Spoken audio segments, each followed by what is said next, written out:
Hi! In front of me is INFINIX Hot 20i, and today I would like to show you how you can rename it.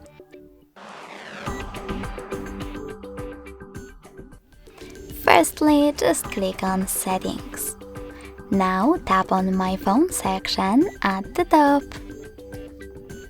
and click on Device Name. Finally, type in wherever you wish to.